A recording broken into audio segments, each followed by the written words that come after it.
In this video, I want to take a look at three-hand piano voicings. Hey, it's Paul Tobey from JazzMentlist.com. Thanks for joining me once again for another one of my tutorials. The three-hand piano voicings or three-hand piano technique is really interesting and important when it comes to solo piano. So in this video, we're going to cover exactly what it is, then we're going to apply it to a simple melody, and then we're going to take a look at a recording that I did this morning of Bluesette and how I utilize the three-hand piano technique throughout that solo piano recording. We're going to play a little bit of it, analyze it, play some chords, and kind of give you some insight into how I approach it. All right, let's get started. Okay, the first thing I want to do is discuss the three-hand piano technique. Essentially what this is you take your fourth and fifth finger of your right hand, and that typically covers the melody. Once in a while it might be the second or third finger, but for the most part the fourth and fifth finger. And then the bass is covered by the fourth and fifth finger of your left hand. And that leaves these three fingers and sometimes four fingers in between to cover leading tones, chords, and inner voices. So this is really interesting because it starts you thinking about how do I actually utilize my inner fingers to make great jazz. So let's start off by just playing a simple melody.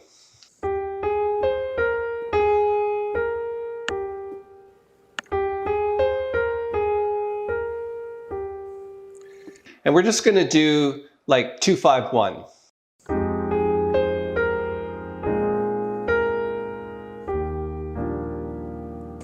Now you'll notice that when I play the first chord, I'm covering the bass with the pinky in my left hand. I'm covering the melody with the fourth and fifth finger of the right hand.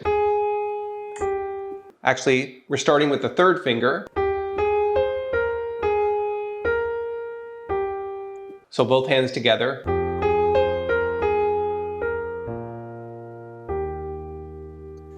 Then you throw in the chords and you've got those fingers in the middle to cover the chords.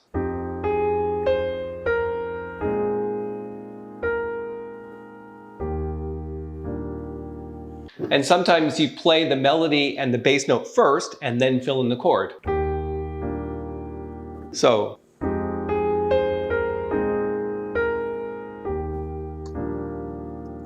Now, what we might want to do is increase the complexity a little bit by adding a few different chords in the middle.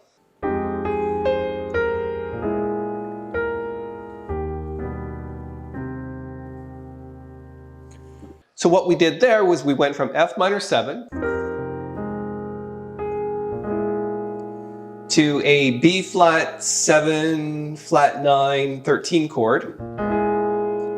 Actually 9 sharp 11. Flat 9 sharp 11.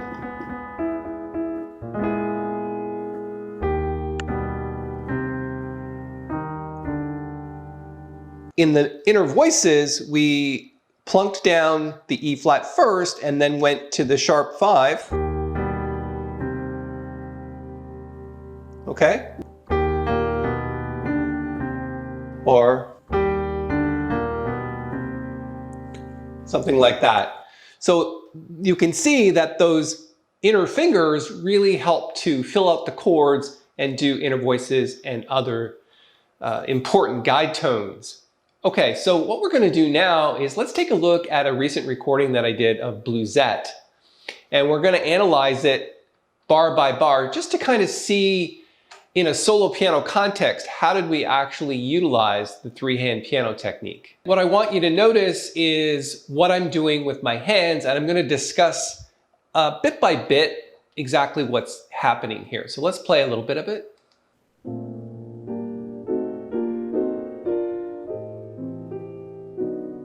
So right there, that's the three-hand piano technique. Played the bass note with the pinky and the melody note with the right hand pinky, filled in the chords, and then switched the chord. Okay. But in the beginning, what I did with the melody was this.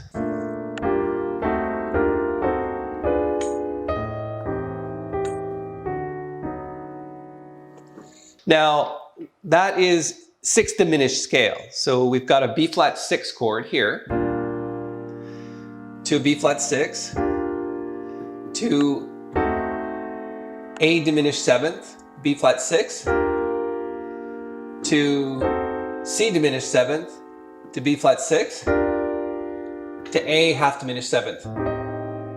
So that's just the 6th diminished scale. I've got other videos that talk about that on this channel.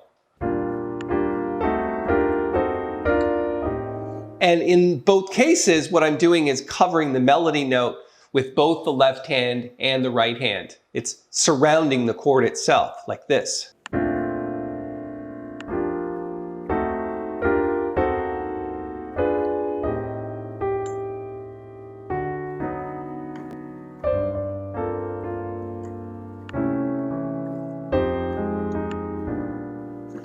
Let's play a little bit more.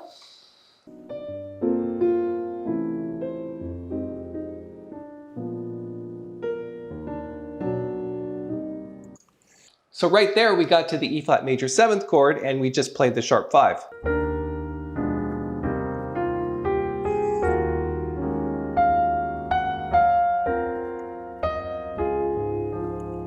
Let's play a little bit more.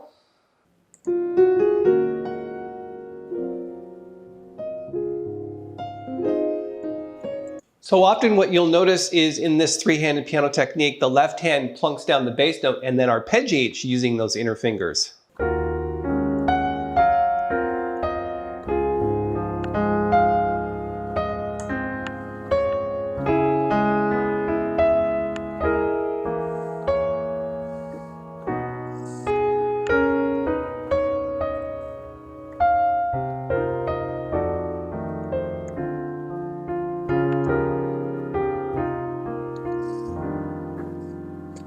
Let's hear it from the beginning again.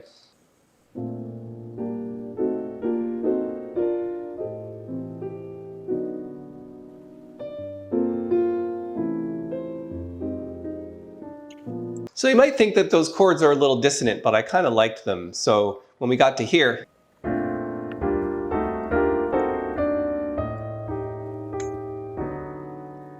so we could have easily just done a D7, flat 9, sharp 9. But we put in a B natural, which is the sharp 5. Gives it a little bit more dissonance. So a B sharp 9 over D. And then we did the same thing here.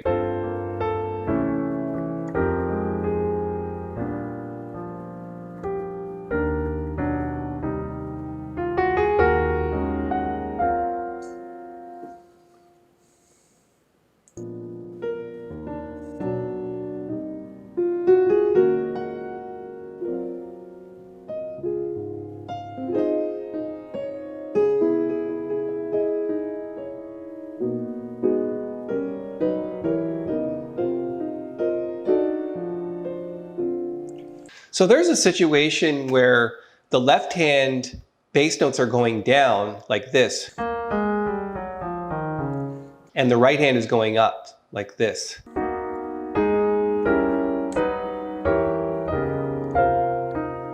And just before we get to this C minor 7th, we've got this half step above. So D flat 7, sharp 11.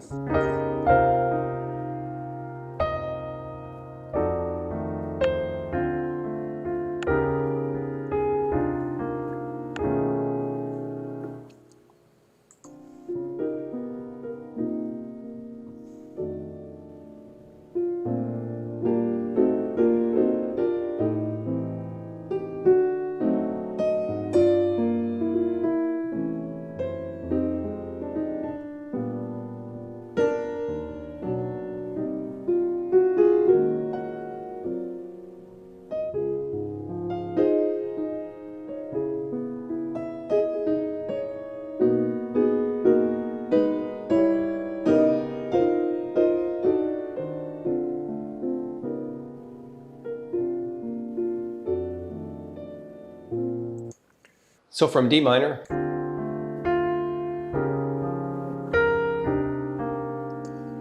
or C minor, and then to a D over F7, which is an F13 flat 9 chord. So let me play the entire arrangement now of Bluesette with a couple of choruses of solo. And then when we come back, I'll post a link to the sheet music, which is the lead sheet that you can simply download and work out your own chords using the three-hand piano technique.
Okay, there you go. There's a recording of Bluesette that I did earlier this morning. I hope you enjoyed that.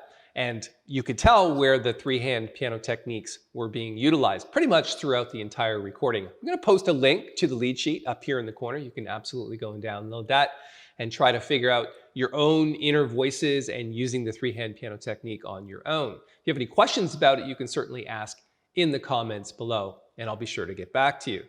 If you like the video, give it a thumbs up, and if you want to subscribe to the channel, go ahead and do so. Just hit the little bell when you subscribe and we'll be notifying you of the upcoming videos that we're making. And by the way, while you're over at JazzMentl.com, just check out some of the other videos and backing tracks and sheet music that we have for your benefit. That's what we're about here at JazzMentl.com. We're about helping you become a better player, and I will see you in the next tutorial.